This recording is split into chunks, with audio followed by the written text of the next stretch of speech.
Saudações, queridos e queridas! Está no ar mais um número especial Ásia Champions League, contando tudo sobre o caminho das equipes japonesas na ACL Champions League Elite e ACL Tour. O caminho das torturas, o caminho das Arábias, literalmente.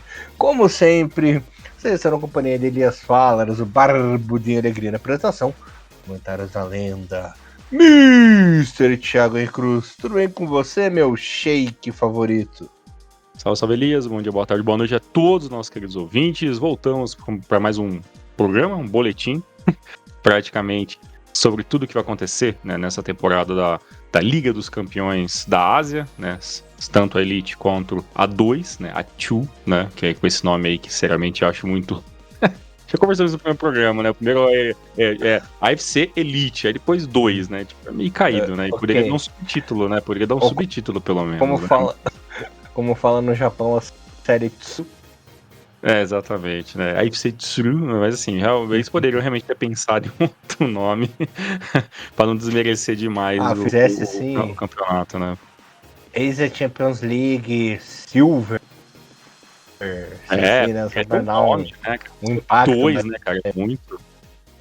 Pô, parece, sei lá, parece quando a galera, até, por exemplo, no Campeonato Paulista, né, as divisões menores, a galera chama de Bezinha, sabe? É muito mais legal o apelido do que exatamente o nome oficial do campeonato. Mas, enfim, a gente vai criar aí no decorrer das temporadas aí, um apelido, pelo menos, para não chamar de AFC 2, porque realmente é um nome muito caído. Mas o que não foi caído, Elias, a gente já avisa os nossos ouvintes, né, a galera que nos segue. Para você que não ouviu ainda, tivemos saindo no comecinho desta semana uma entrevista incrível, né, que a gente fez, eu, Elias e o Thiago Bom Tempo, com o Biratan Leal. Finalmente uma entrevista onde o Elias conseguiu participar com a gente, né, deu tudo certo pra gente juntar o trio aí para falar com o entrevistado, um papo bacaníssimo, 1h30 de conteúdo bruto para vocês acompanharem. Fala você, Elias, eu já sempre falo das entrevistas, o que você achou dessa entrevista? Foi bacana? O que você pode dar um pitaco pra galera? E também chamá-los, né, pra ir lá no nosso canal no YouTube, porque por enquanto essas entrevistas estão apenas no nosso canal do YouTube, mas a gente precisa correr no final do ano aí nas férias do Rinomaru para poder pegar esses arquivos e transformar em áudios pra galera do Spotify, que a gente só escuta o Rinomaru por áudio, mas por enquanto as entrevistas que a gente fez até agora estão apenas no YouTube, então corram lá, não deixam de acompanhar. Mas fala você, Elias, como foi participar pela primeira vez da minha entrevista aí? Galera, foi uma entrevista maravilhosa, um conteúdo incrível, riquíssimo. Inclusive foram 1h30 de puro conteúdo. Não teve como editar, não teve que poder tirar nada, porque foram aí 1h30 de coisas assim importantíssimas, maravilhosas. Eu fiquei muito feliz de poder participar, porque o Biratan Leal é um cara assim, uma lembrança, né, Thiagão, né? Contou sobre a sua vivência lá no Japão, né? Jogos, falou da comparação entre o japonês e o Thiagão ficou feliz lá na live, né? Falou também sobre a cultura japonesa, no esporte. Falou principalmente da cobertura da imprensa brasileira nos anos 90 no futebol japonês, que é uma coisa que a gente não vivenciou, né, Thiagão? Infelizmente, nós somos muito novinhos, né? Não tivemos aí a sorte, o privilégio de pegar naquela época ao vivo, né? De você poder assistir os jogos e tudo que o pessoal falava naquela época, né? Então, como ele é um pouco mais velho que nós, ele teve essa sorte, né? Contou pra gente como que era, né? Comparou com o que é feito hoje. Então, foi uma entrevista riquíssima, num conteúdo incrível. Pela primeira vez, finalmente deu certo de eu poder participar, né? Então tá imperdível. Tá lá o link lá no YouTube. Eu fixei com o link também nos stories do nosso Instagram, né? Também fiz um post lá no nosso Instagram, no Facebook, tá lá. Não tem como vocês fugirem disso, porque tá muito destacado, né? E realmente vale muito a pena, porque trouxe uma visão diferente das nossas entrevistas. Como que eu posso dizer? As nossas entrevistas, primeiramente, foram com os treinadores, né? Chegam com os jogadores, né? E pela primeira vez a gente trouxe aí um profissional da imprensa para poder falar a visão da imprensa do futebol japonês, né? Então, esse que ficou o grande diferencial aí dessa entrevista. Exatamente. Então, foi um conteúdo diferente.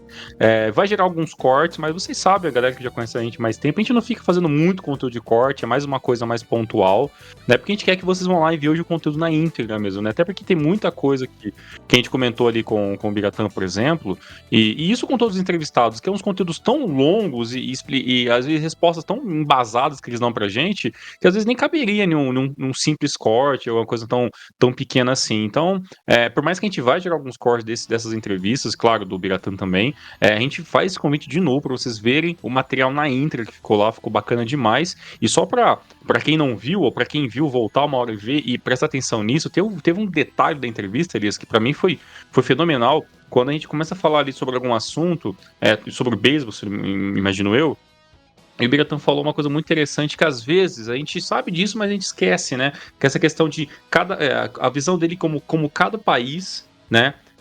Coloca dentro do esporte um pouco da sua cultura, um pouco da sua visão de mundo, né, cara? Então, assim, foi um papo maravilhoso, muito legal mesmo. E se você tá de paraquedas aqui no Rinomaru, né? Tá ouvindo a gente de agora, não tá muito inteirado em todos os nossos conteúdos, o Bira tem mais uma entrevista, a gente entrevistou o Anderson Lopes, o Fábio Carilli quando ele estava no Wagner Nagasaki, ele não tá mais lá, mas o conteúdo é muito bacana por ver uma ideia de um profissional, de um treinador dentro do Japão, muito bacana. Fomos com o Patrick, fomos com o Matheus Sávio, que é um dos grandes craques aí da equipe do Cacho Rei Sol. A gente falou também com o ex-jogador Lucas, também bacana demais, assim, uma entrevista maravilhosa, de 1h40, adorei também fazer. Então, assim, e agora com o Biratã Leal. Então tivemos a sorte, né, de poder cada vez mais conseguir esses contatos, fazer mais entrevistas, e sempre que a gente puder, a gente vai voltar e fazer mais uma. É claro, a gente não avisa, fica um pouquinho no mistério quando é que vai sair a próxima, mas podem ficar sossegados que eu, Elias e o Bom Tempo, estamos sempre aí procurando maneiras e procurando pessoas que estejam interessadas, que tenham uma agendinha um pouquinho mais tranquila, pra gente estar trazendo aqui e batendo um papo sobre futebol japonês e outras cocitas más. Sim, senhor, somos bala na agulha. Vocês vão ficar de queixos caídos com as próximas entrevistas agora. Exatamente, aguarde. Elias, serei sincero nesse podcast, vai ser um pouquinho mais curto a CL, são 2 rodadinhas apenas, pra gente bater um papinho aqui rapidamente. Eu tava dos dois primeiros programas, né, no primeiro programa, um pouquinho mais assim, não sei, vamos ver, sabe, eu tava meio que ali um pouquinho com o dedo, porque realmente eu não tava muito empolgado com como foi as primeiras rodadas dos times japoneses. Agora, né, já passamos 4 rodadas, né, da CL Elite, e estamos caminhando aí para a 4ª rodada da CL2, onde tá jogando o Sampdoria Hiroshima. Eu tô começando a ficar um pouquinho mais empolgado, porque agora os resultados estão aparecendo um pouco mais, e por mais que os times japoneses não estão jogando 100% com os seus elencos, tá tendo um pouquinho mais de cara da importância da vitória, e os times estão jogando um pouquinho mais, não vou dizer mais sério, mas talvez mais concentrados, buscando mais o gol, e aí parece que essa CL vai ter meio essa pegada mesmo de um campeonato que vai começar mais lento, são várias rodadas para as equipes pontuar, então assim, aos poucos, com uma emergência acontecendo, os resultados serão importantes, parece que as equipes japonesas começaram a se virar, e agora finalmente podemos dizer que temos, pelo menos, né, por hora, todos os times japoneses classificados para a próxima fase. Finalmente, mas também demorou, né, Elias? Concorda comigo que esse comecinho foi um pouquinho, sei lá, com o freio de mão puxado, e apesar de nem tudo serem flores nos times japoneses na série, de momento, todos estão classificados para a próxima fase. Eu vou fazer uma analogia aqui que você vai cagar de rir, mas parece que o Japão entra com as equipes movidas a álcool sem injeção eletrônica, né? Aqueles carros dos anos 80, aquele Santanão, sabe? Exatamente, aquele no inverno.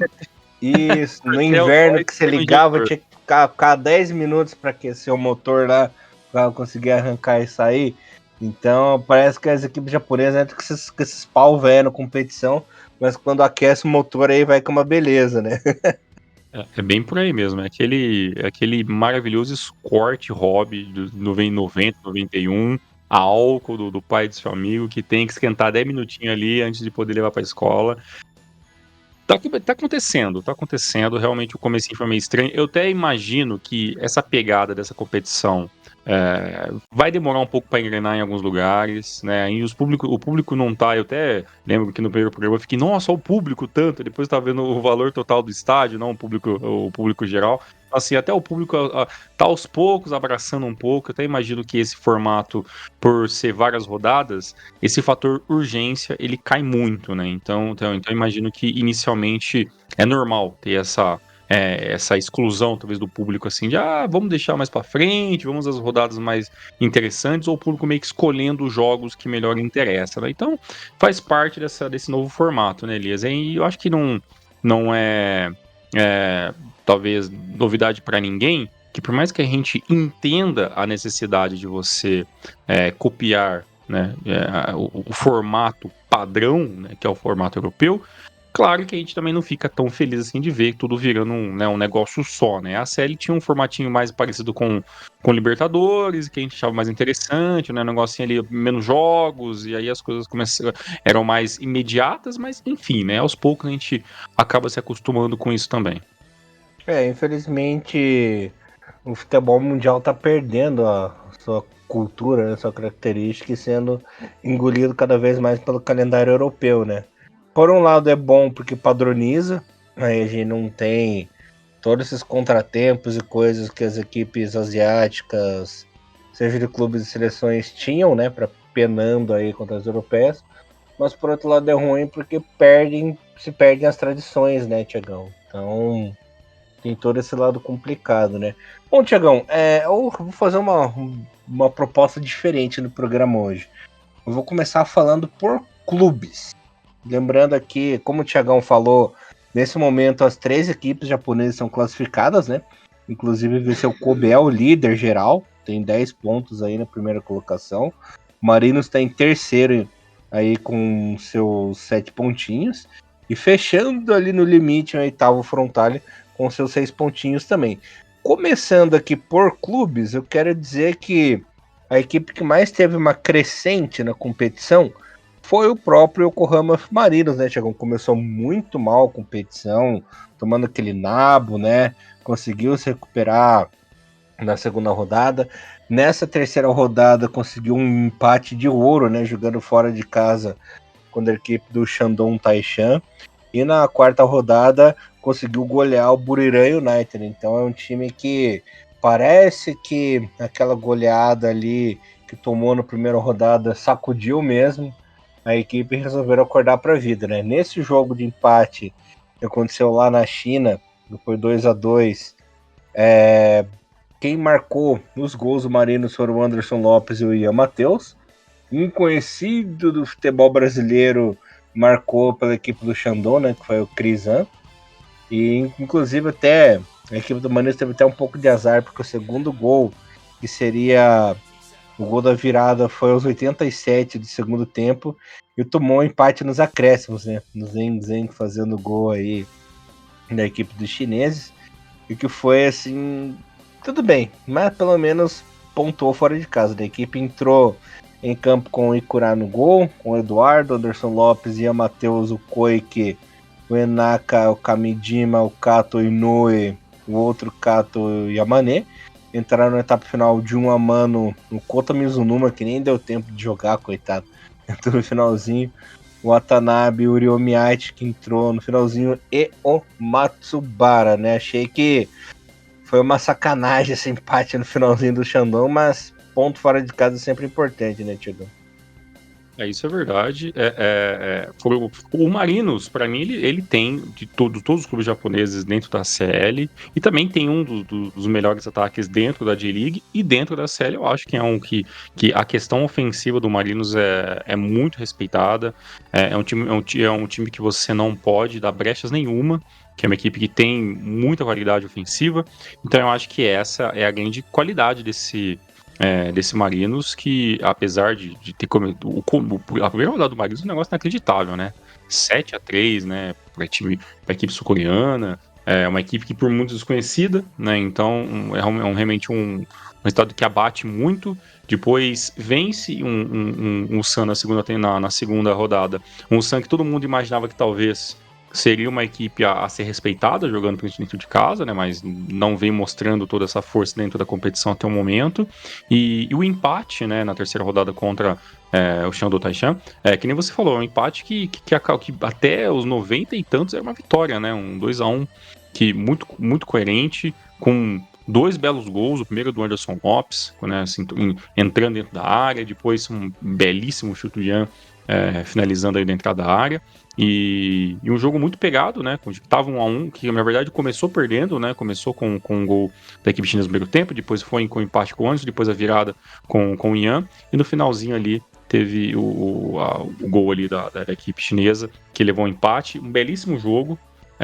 Vale até lembrar vocês que os jogos da Champions League, elas estão naquele canal que eu falei pra vocês lá, que é o AFC Hub. Só que os jogos a gente não consegue ver os jogos ao vivo, né? Os jogos aparecem depois de um tempo ali no canal, na íntegra, pra vocês verem. Tem os highlights, mas também tem a íntegra.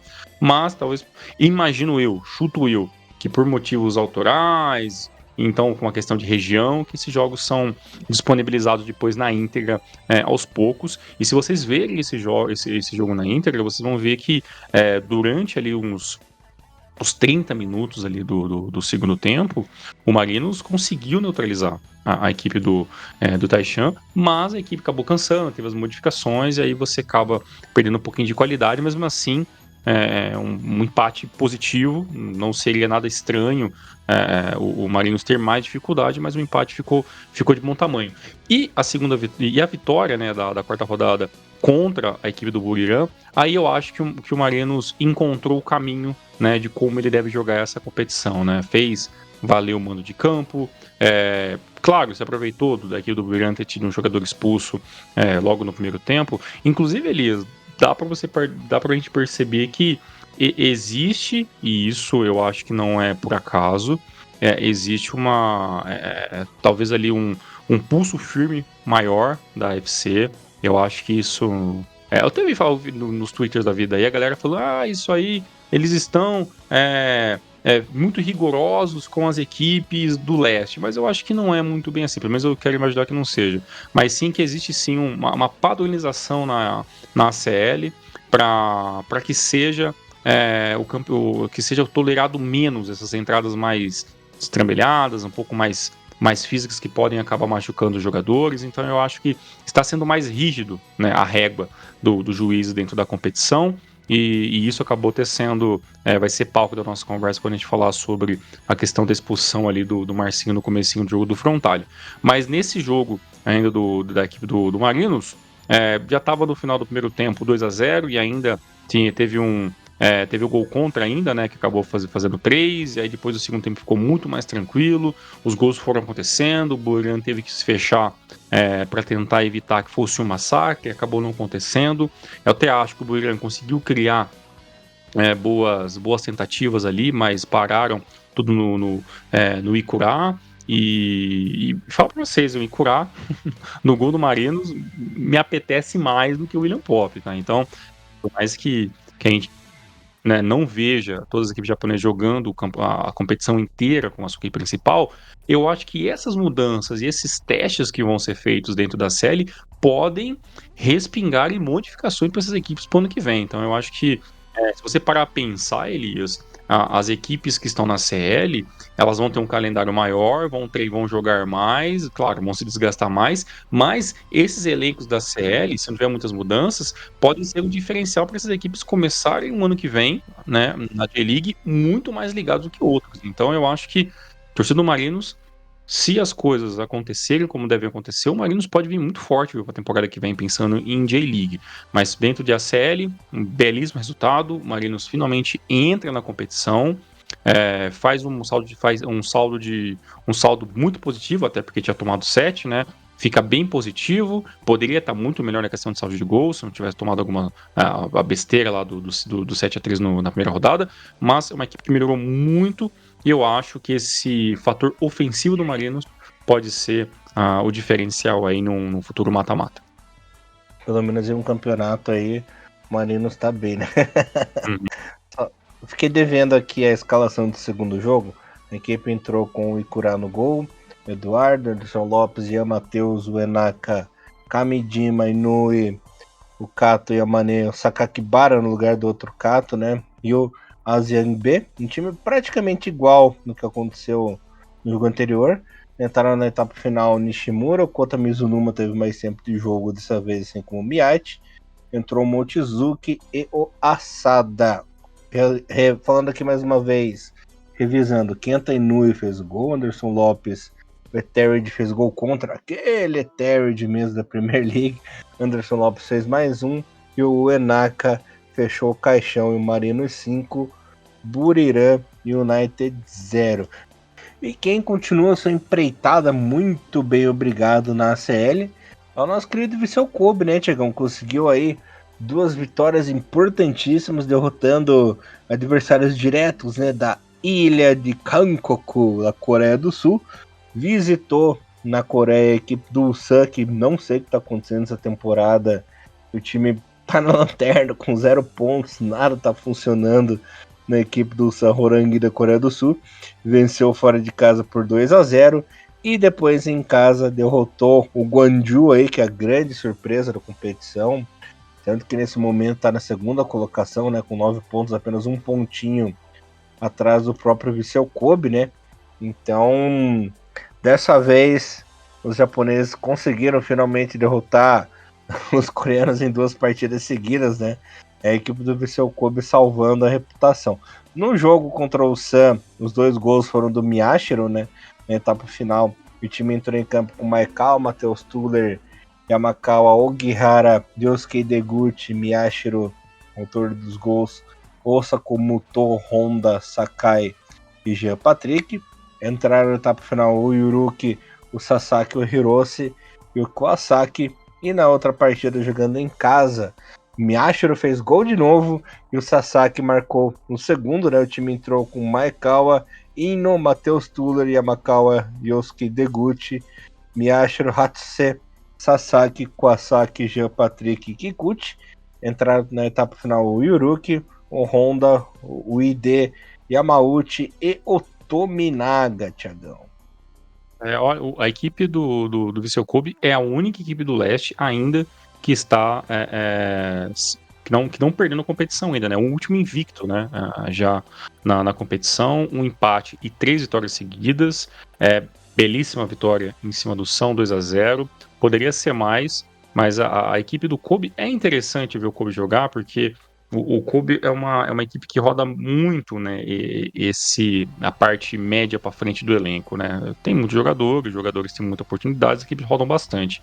E nessa partida, inclusive nessa equipe, né, nesse jogo contra o Sun, acabou jogando o Esaka, né? O Esaka que ex-Caixa Rei Sol e tudo mais, jogador que fez um relativo sucesso dentro da J-League.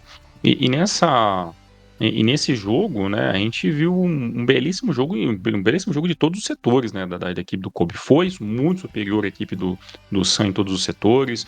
O Gihara e Deguchi jogando muito bem, né, quem diria, né, Miyashiro destruindo o lado esquerdo. Na frente, né, tinha Patrick, Osaka e Muto. Então, é mais uma equipe com um trio ofensivo muito bem. Ainda tem jogadores de muita qualidade que jogam por fora. E ainda os jogadores que entraram, né, ainda tentaram um pouco, né? E eu sempre falo, né? Eu sempre gosto muito de ver o Daiju Sasaki jogando. Ele que teve uma passagem curta aqui, quase um estágio aqui no Palmeiras, depois voltou pro Japão e tudo mais. Que ele é um cara muito esforçado, né? Mas falta aquele brilho, né? Nesse jogo ele teve 2 oportunidades de poder fazer 2 gols e poderia ter sido 4-0 e falta um pouquinho de sorte, falta um pouquinho talvez de trato um pouquinho melhor com a bola, mas é um cara que tenta, né? Tenta ser esse substituto, né? Que o Osaka precisa para poder descansar e não ter a obrigação de entrar e fazer resultado sempre, mas foi o suficiente para o Kobe fazer a sua parte, vencer. Miyashiro jogou muito bem nessa partida. A equipe do Sun realmente talvez só um especialista mesmo sobre K-League para poder dizer pra gente o que está acontecendo, né? O Sun realmente não veio para jogar essa competição.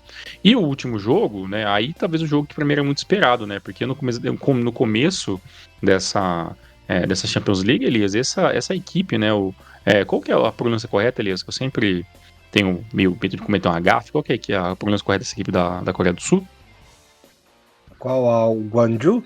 Isso, é Gwangju mesmo, né? Gwangju. Como ele tem um GJ1 no final ali. O Gwangju que começou a competição com 3 vitórias, né? Então, junto com a equipe do Kobe, as duas poderiam vencer, as duas fizeram 3 primeiros jogos muito, muito positivos, então seria um embate interessante de ver. E o que a gente viu foi um Kobe que não teve medo, jogou pra frente. Eu até imaginava que talvez o Kobe viria com um sistema um pouquinho diferente, talvez vão tentar jogar um pouquinho mais fechado aqui, jogar no contra-ataque, mas não. Foi com o mesmo 4-3-3, a equipe foi pra frente, dominou, né?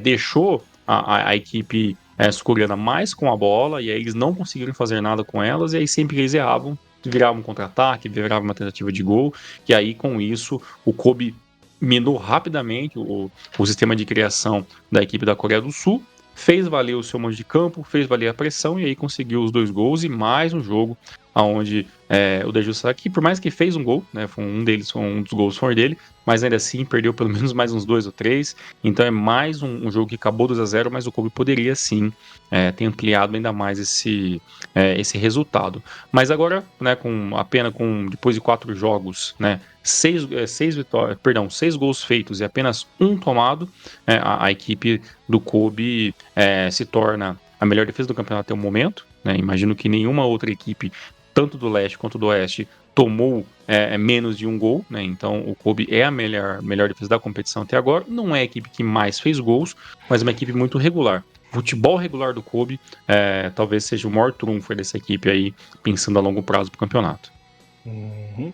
Falando agora do nosso querido Kawasaki Frontale, na terceira rodada, o Frontale foi derrotado na China, né, pelo Shanghai Shenhua por 2-0, mas na rodada seguinte o time conseguiu dar uma respirada e derrotou outro rival, né? Derrotou o Shanghai Port pelo placar de 3-1, né? Não conseguiu derrotar o pessoal da Zona Norte, mas ganhou da Zona Sul, né?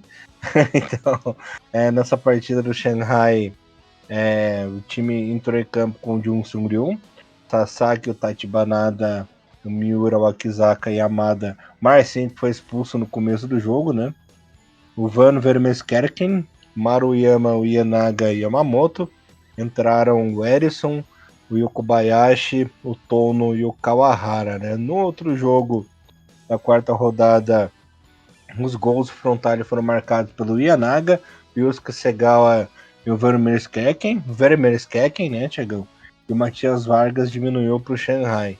Nessa partida, o frontal entrou com o John Sorion, Sasaki, o Tachibanada, o Erison, Miura, Tono, Segawa, o Vermeskerken, Maruyama, o Ienaga, que foi expulso no finalzinho do jogo, levou o segundo amarelo de bobeira, o Yamamoto. Entraram na etapa final o Gesiel, o Oshima e o Yu Kobayashi. Esse nosso amigo Vermeskerken ainda vai embolar na sua língua, hein, Thiago? 2 jogos difíceis.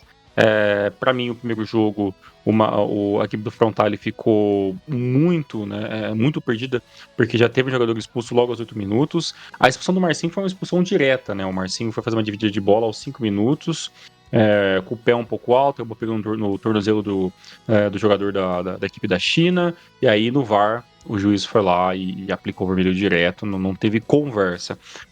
Logo após o Marcinho ser sido expulso, né? Todo o sistema de criação da equipe ruiu, né? Então a equipe teve que centralizar ainda mais o Yamada, o Ienaga e o Akizaka ter que jogar um pouquinho mais recuado, e aí ficou muita coisa pro Yamamoto fazer ali como segundo volante, e as coisas literalmente não aconteceram, e aí acaba tomando um gol ainda no primeiro tempo, e um gol a cada tempo acaba meio que matando o jogo do Frontale, que não fez uma partida de péssimo. O problema foi que, como não conseguia criar nada, não conseguiu chutar nada, né? Então, teve pouquíssimas tentativas de chute a gol, nenhum chute correto pro gol, vale ressaltar nessa partida. Então, realmente, é um jogo que a gente não saberia muito bem, né? Talvez, com um pouco de sorte e com um pouquinho de competência, o Frontale poderia sair pelo menos com empate. Acho que o empate 1-1, um empate sem gols, poderia ser possível, mas com o Marcinho eu acho que a equipe teria um pouco mais de qualidade ofensiva.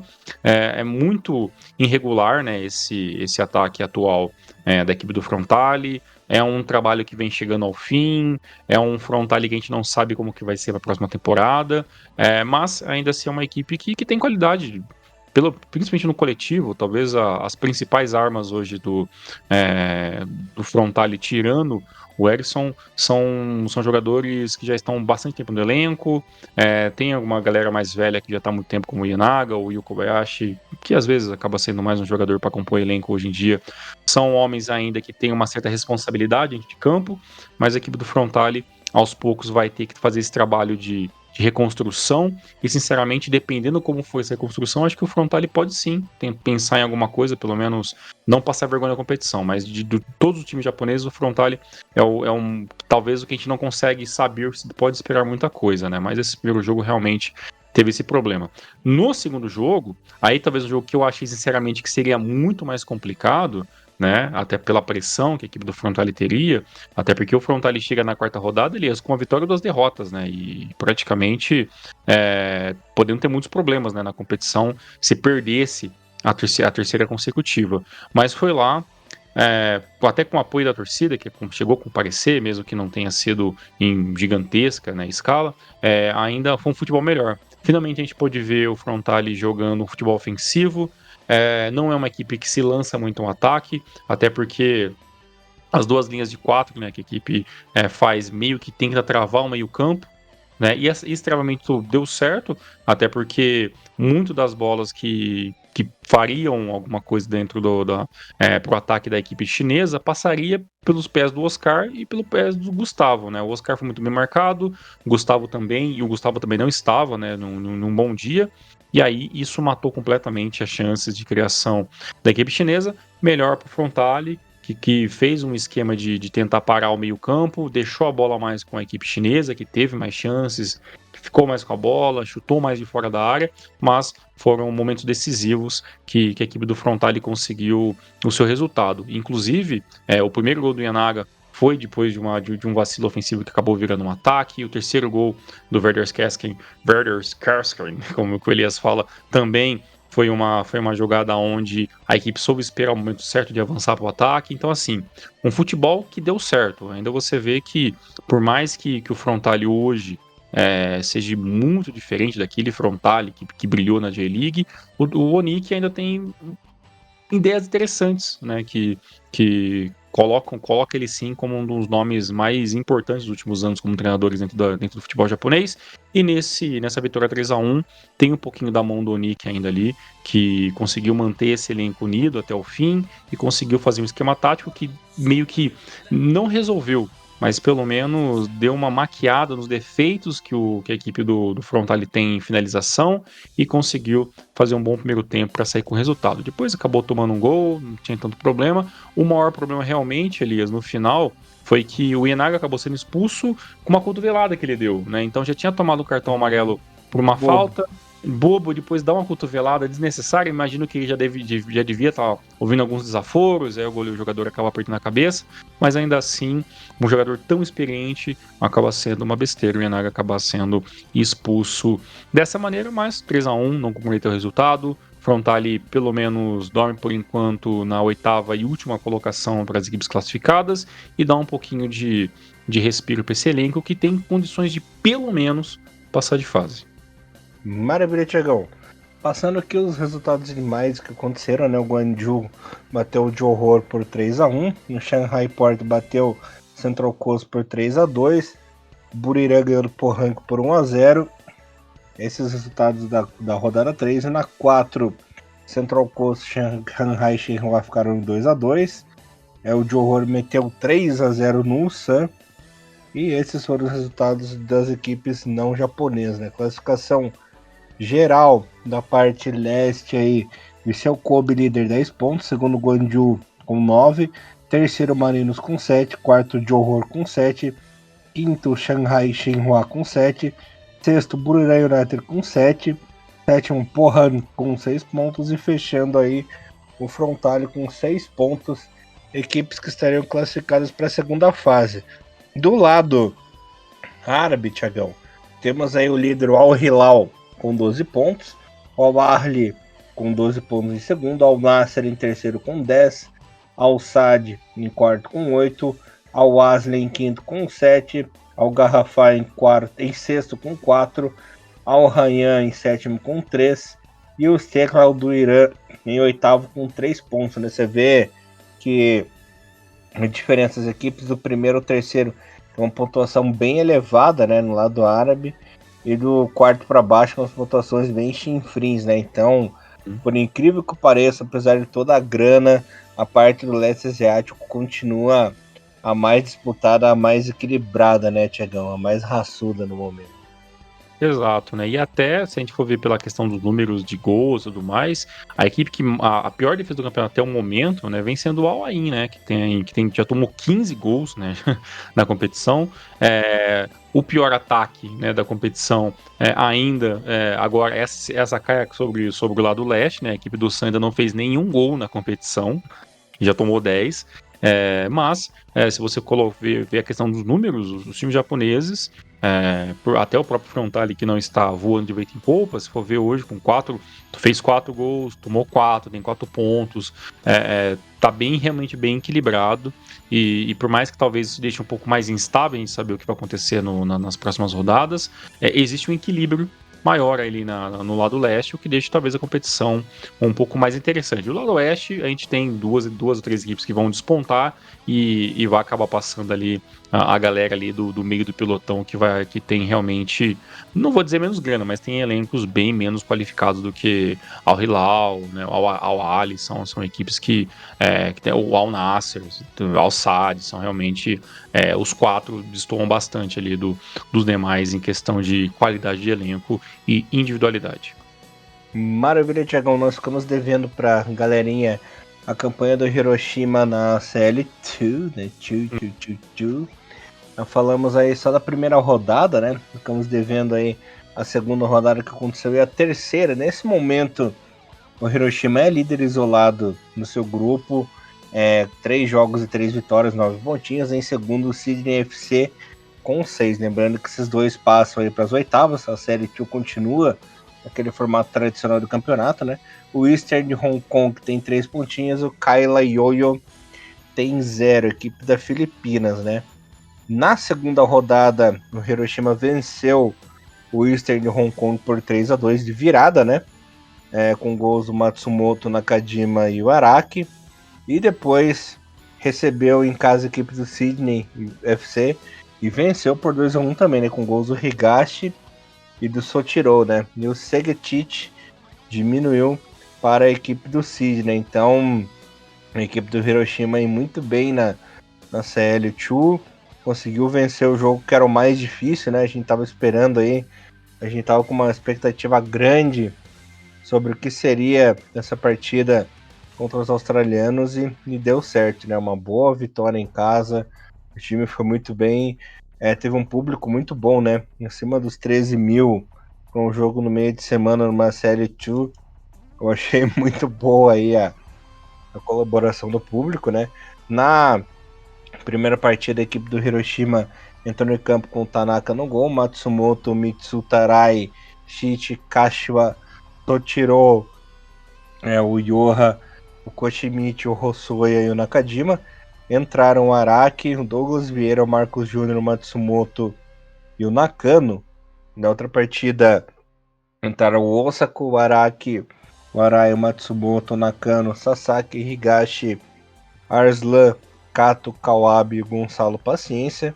Entrou na etapa final o Sochiro, o Shiotani e o Nakajima, Thiagão.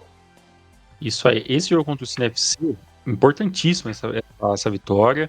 A gente imaginava que poderia dar a equipe São Hiroshima, é uma equipe melhor, né, é uma equipe que está lutando por campeonato, é um elenco muito organizado, muito concentrado, e um jogo onde o Hiroshima soube jogar sem a bola, então acho muito importante quando os times japoneses jogam bem sem a bola. Mesmo jogando em casa, sabia da pressão ofensiva que a equipe do Cine FC poderia fazer, soube esperar os melhores momentos para poder ir para o ataque. O gol do Higashi foi um belíssimo gol, uma belíssima finalização da entrada da área. Isso tirou também no segundo tempo, jogou muito bem, né? Mas até em alguns lugares coloca ele como homem de destaque dessa vitória. O time australiano conseguiu o gol apenas lá nos 90, 91 do segundo tempo, quando o jogo já estava realmente decidido. O próximo jogo do Sanfrecce Hiroshima, Elias, já vai ser o jogo de volta, né, contra a equipe do Sydney FC novamente, né? Então, só que realmente lá em Sydney, lá na Austrália, então ter vencido em casa dá até uma margem ali de você talvez ali pleitear que o empate está de bom tamanho, né? Voltando de lá com empate, até porque depois contra a equipe do Kai e do o East AA, a gente imagina que o Hiroshima não tenha a menor dificuldade. Uma coisa interessante, diferente da CL Elite, a CL2, a AFC, né, 2, né, a gente chama de ACL, mas a sigla, né, hoje, em geral, né, a AFC, né, mas a liga onde o Hiroshima joga hoje termina os jogos ainda esse ano, né, Elias? Então, as rodadas, começa já o retorno, né? Com a rodada 4, 5, 6.